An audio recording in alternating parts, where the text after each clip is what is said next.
My 53-year-old male, daughter, 31-year-old female, recently announced her second pregnancy to the whole family, who was delighted as she has been struggling since her first one. My brother died at 27, I was 21. My mom was always a very career-oriented person. We own a family business, which he was supposed to take over. We never talked about him, ever. 1 month after his accident, she had already erased his name from all the official papers, got his belongings sold or given, and took me as her successor in his place. I was angry at her for showing no empathy, at my dad for saying nothing and letting his son's memory be scratched over like it was nothing, but still, I said nothing. I got married to Jenna, 55-year-old female, a good friend. She was there for me through tough times, when my brother's absence was unbearable. We had 3 beautiful daughters before we got divorced amicably. We're still friends to this day. I got remarried to Sam, 50-year-old female, under my mother's advice. We had kids, and she took over my mom's business, as she was more fit than I in those matters. Everyone knows of my brother, even though I never talk about it, because I just can't. I know I am at fault for not wanting to stop grieving, but I do not know how to deal with this loss, either way. Helen is now fixed on giving her son my brother's name, not because she wants to honor him as she never knew him, but because it's pretty and unique. Jenna told her it was not a good idea and that there were plenty of pretty names she could use. But she is making it personal even though she knows how painful it is for me. Sam is totally on her side as she finds me irrational and stupid. She treats me like a madman and told me I have no say in how Helen deals with her kids. I do get her point, but I find their behavior cruel, and the reason is straight up stupid. I could have understood if Helen was not so impersonal, like this name meant nothing, just pretty and unique. Am I crazy for refusing to let her use a name that means so much to me, that brings so many painful memories to mind, for a reason as superficial as that? I asked her, and she brushed it off, saying after so long it doesn't make sense to still associate his name with painful memories, instead of creating new ones with her child. I don't understand how giving his name to someone else will erase the pain of losing him. People grieve differently, and I was never one to talk about it. But just that one time, I would like for them to let me be. Helen said I was being self-centered, as everyone found the name pretty, and I was just trying to make it about me. She and Sam are not believing my pain to be genuine. They are now siding together and have been talking to my other kids, who are taking turns to make me change my mind. I feel cornered, and except Jenna, nobody is actually trying to see things from where I stand. I have been resenting my mom for this my whole life, and now my own family is being dismissive about my brother's death. Am I the jerk? Now for a few comments before the update. Comment 1. You're the idiot for this. Am I crazy for refusing to let her use a name that means so much to me? She is a 16-year-old. It is her baby, and you are not in a position where she needs to ask your permission. I am a bit confused by your stance, to be honest. Your brother has been gone for over 30 years. And around the time of his death, you were angry because you felt like the rest of your family was trying to erase him, going as far as never mentioning him. However painful that may have been for you, it was their way of dealing with the loss of one of their children. But now, 3 decades later, your daughter wishes to use his name, and regardless of whether or not she is choosing it to honor your brother, wouldn't it be a good thing for his name to be carried on in some way? Comment 2. With sympathy for your grief, you cannot own a name, and you cannot tell someone else, even your own child, what to name their child. I do not think it is that people do not believe your grief is genuine. I just think they find it difficult to understand why the name is such a sticking point. Respectfully, if your grief is so persistent after 30 years that it is affecting your relationships with your family like this, it might be helpful to seek some counseling. As much as you feel people are not seeing your side, I do not think you can see their side here either. There is not much difference between, it is just a name, you can pick another, and it is just a name, Dad should let it go, depending on your point of view. Now for the update. Hey everyone, thanks for all the comments on my last post. It's been a busy couple of weeks, and I've got quite the update for you all. So, After I shared my feelings about Helen wanting to name her son after my late brother, things got even more heated. Jenna, my ex-wife and still a good friend, tried to mediate between us. She reminded Helen of the time when we were all younger, how the loss of my brother had hit me like a ton of bricks. Jenna had been there, holding my hand through the darkest days, and she knew the weight that name carried for me. Despite Jenna's efforts, Helen wouldn't budge. She was fixated on the name, and Sam, my current wife, was backing her up every step of the way. Sam and I had our own history. She was the one who stepped into the family business when my mother decided I wasn't cut out for it. She had always been pragmatic, sometimes to a fault, and she saw this situation as another problem to solve, not an emotional minefield. The tension in the house was thick enough to cut with a knife. My other kids, influenced by Helen and Sam, started to pressure me too. They couldn't understand why I couldn't let go of the past. I felt like I was being ganged up on, and it brought back memories of how my mother had swiftly erased my brother's presence from our lives, a move that had left me feeling isolated and betrayed. Then, out of nowhere, a jaw-dropping moment happened. Helen had a doctor's appointment, and I went with her, hoping to find some common ground. But during the ultrasound, we found out she was actually having twins. The room was filled with a mix of shock and joy, but for me, it was a bittersweet revelation. The thought of 2 new lives coming into the world without my brother to see them was overwhelming. The plot thickened when Helen, perhaps softened by the surprise, admitted to me in private that she had always felt overshadowed by the ghost of my brother. She confessed that she wanted to use his name to feel closer to the family history she never got to be a part of. This confession hit me hard. I had never considered her feelings of exclusion, and it made me see her in a new light. In the days that followed, the family dynamic shifted. Sam, seeing the effect the ultrasound had on me, started to show a little more empathy. She even suggested we all sit down and talk about my brother, something we'd never done before. It was a difficult conversation, filled with tears and raw emotions, but it was also cathartic. For the first time, I shared stories about my brother, and my family listened. They finally saw the man behind the name. The confrontation led to a surprising turn of events. Helen, moved by the stories and the family's newfound understanding, decided to compromise. She still wanted to use my brother's name, but as a middle name for one of the twins. The other twin would have a different name, one that didn't carry the same emotional weight. As for me, I started to attend grief counseling, something I should have done years ago. Jenna was right there with me, encouraging me every step of the way. It was through these sessions that I began to understand that holding on to my pain wasn't honoring my brother's memory. It was trapping me in the past. Now, as I watch my family come together in a way we never have before, I can't help but feel a mix of sadness and hope. Sadness for the years lost in silent grief, and hope for the future of my expanding family. Helen's twins will soon be here, and while one will carry a piece of my brother's legacy, both will be loved for who they are, not just the names they bear. Boyfriend wants to join my 10-day horseback riding vacation, despite his knee and GI issues. I let him come, but he regrets it on day 5. I planned a physically extensive vacation, horseback riding through the mountains for 10 days, prior to getting into a relationship with a guy that has a bad knee and a bunch of GI issues, including being an extremely picky eater and unable to drink plain water. When I told him about the trip, he immediately asked if he could come and if there was space on the excursion. He was really excited that something like that exists. He used to ride horses when he was a kid.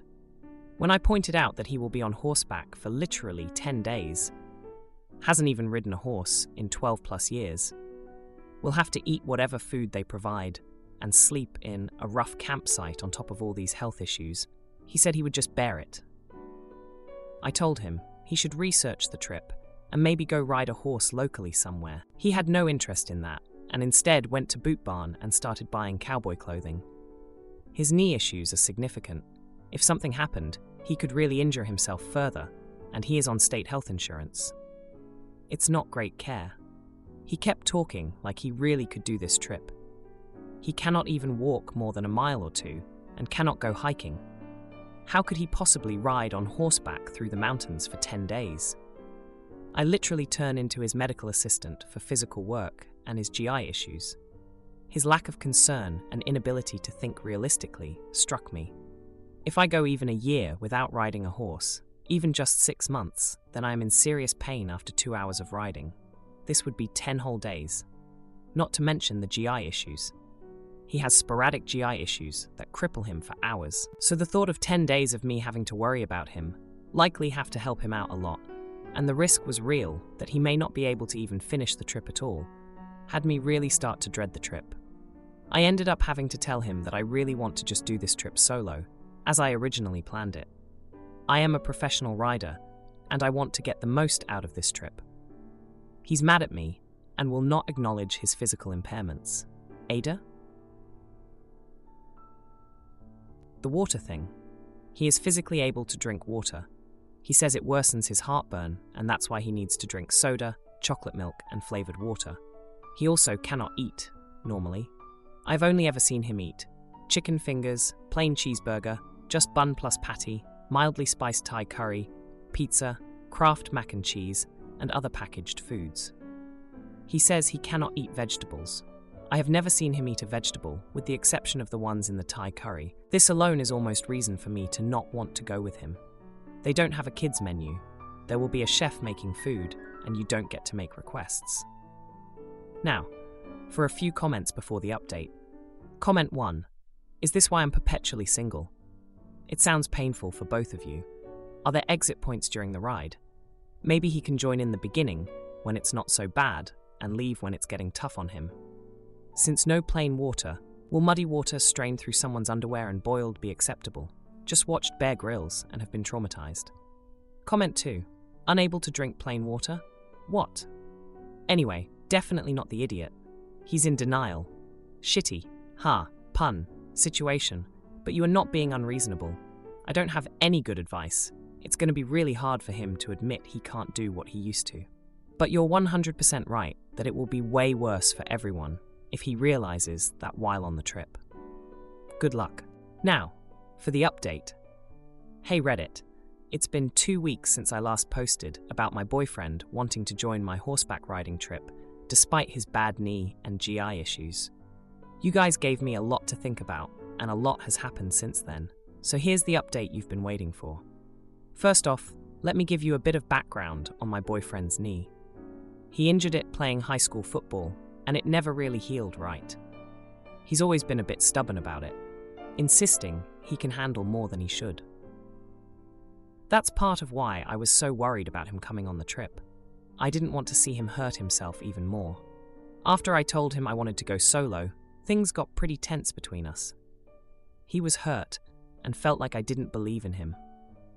But I just couldn't shake the image of him struggling on the trail and me having to play nurse instead of enjoying the ride. I've been riding horses since I was a kid, and this trip was something I'd been dreaming about for years. A few days after our big argument, he surprised me by booking an appointment with a physical therapist to talk about his knee. He started doing exercises to strengthen it, and even though I was impressed by his dedication, I still had my doubts. Then came the jaw-dropping moment. He came home one day with a big grin on his face and told me he'd been to a local stable to try riding again. He'd managed a short ride without too much pain, and he was ecstatic. I couldn't believe it. He was actually taking my concerns seriously and doing something about it. But the food issue was still a big problem. Remember how I said he's an extremely picky eater? Well, he decided to tackle that too. He started trying new foods, little by little. He even managed to eat a salad without making a face, which was a huge step for him. I was starting to think maybe he could handle the trip after all. The biggest surprise came when he sat me down for a serious talk. He admitted that he'd been in denial about his limitations and that my concerns were valid. He promised that if he came on the trip, he wouldn't let his issues become my problem. He'd prepare as much as possible, and if it got to be too much, he'd bow out gracefully. I was torn. Part of me was still worried, but another part of me was touched by how much effort he was putting in. It showed me how much the trip and our relationship meant to him. So, after a lot of thought, I decided to let him come. But we made a deal.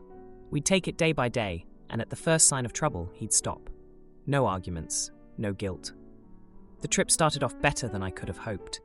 He was keeping up, his knee was holding out, and he was actually enjoying the food. It was like he was a different person, full of energy and confidence.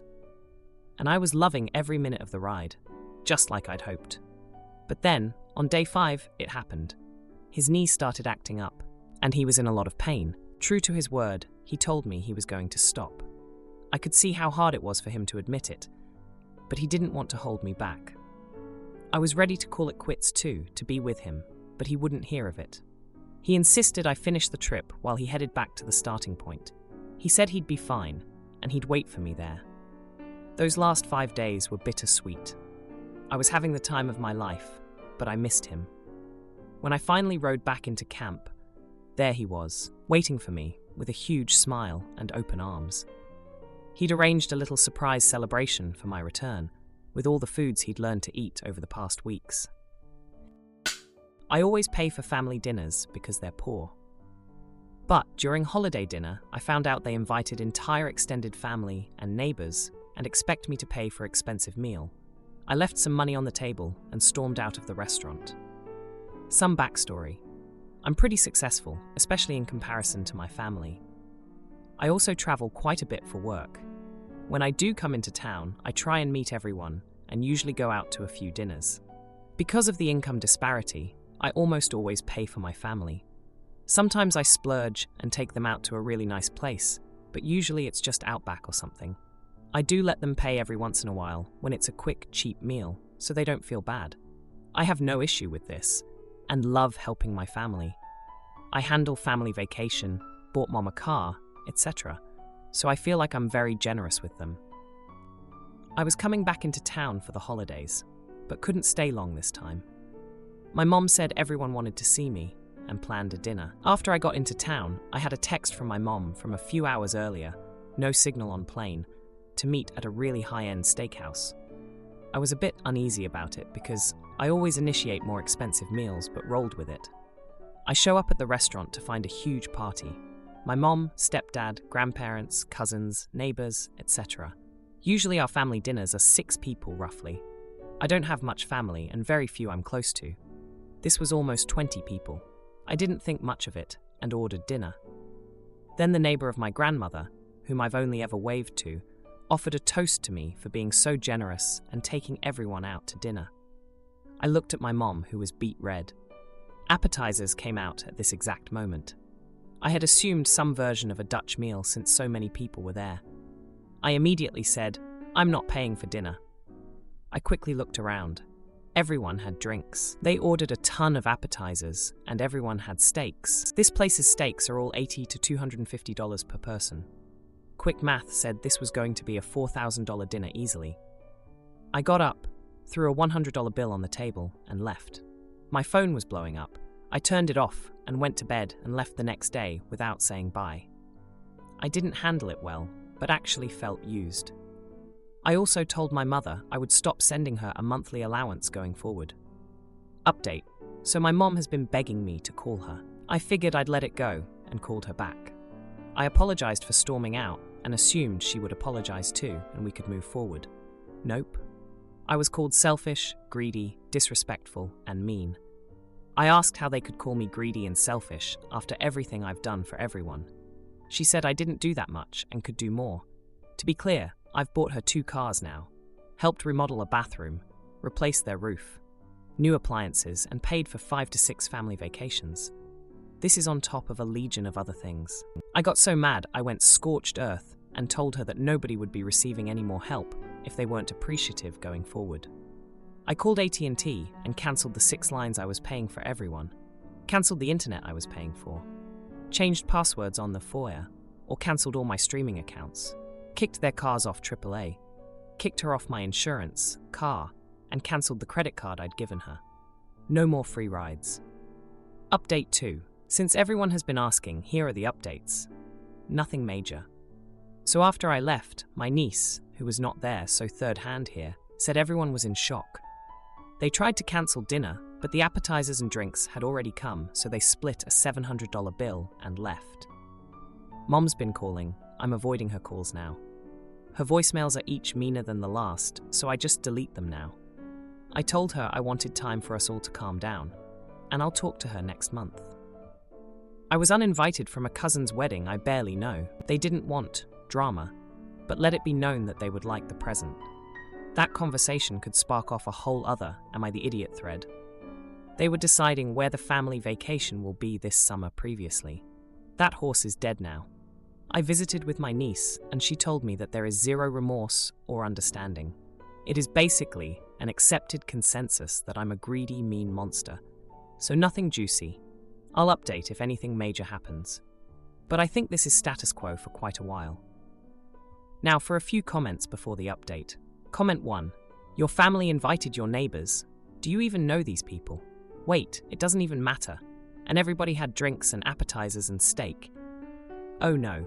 Paying for your part and leaving was entirely appropriate. They took advantage of the golden goose, and the golden goose left and cut Mama off.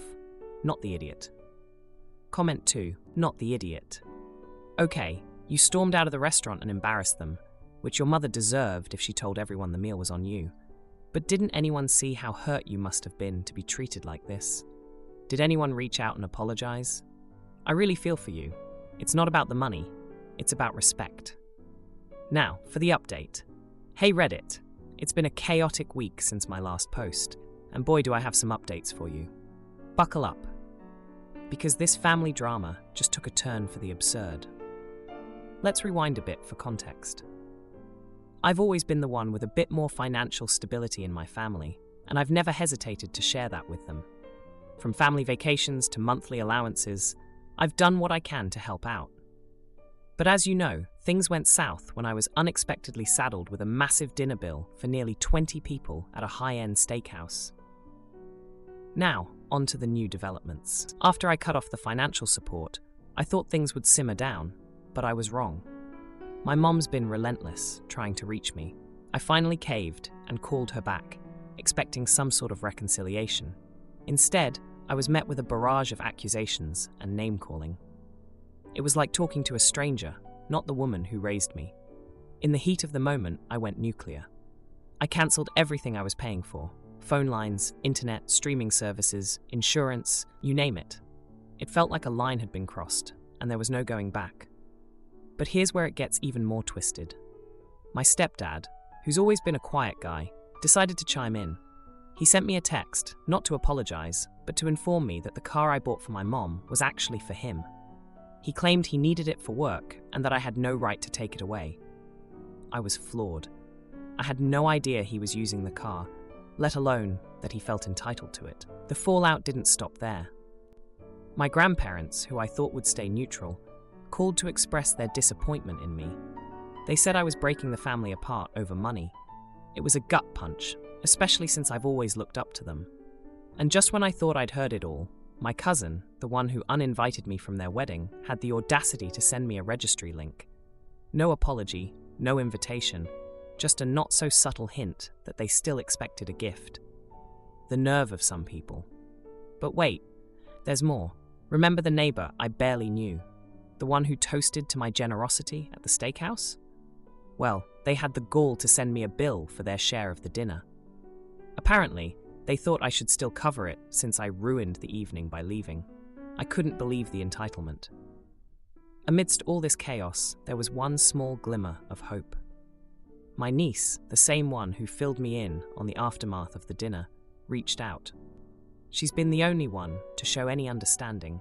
We met up for coffee, and she confessed that she felt caught in the middle, but agreed that the family's expectations were out of line. She also shared that the family's been scrambling to figure out their finances now that my support has been pulled. It seems they took for granted all the bills I was covering. My mom's been trying to rally everyone to pitch in, but there's been a lot of finger-pointing and no real solutions. As for the family vacation plans, they're still trying to piece something together, but without my financial backing, options are limited. I heard through the grapevine that they're considering a local camping trip instead of the usual beach resort getaway. The tension has been thick, and I've been keeping my distance. I've had to block a few family members on social media because the passive-aggressive posts were getting out of hand. It's like watching a train wreck in slow motion. If you liked this video, you'll probably like these too. Also, while you're here, please consider subscribing. It's your support that keeps this channel alive and allows me to make better and longer videos. Have a great day.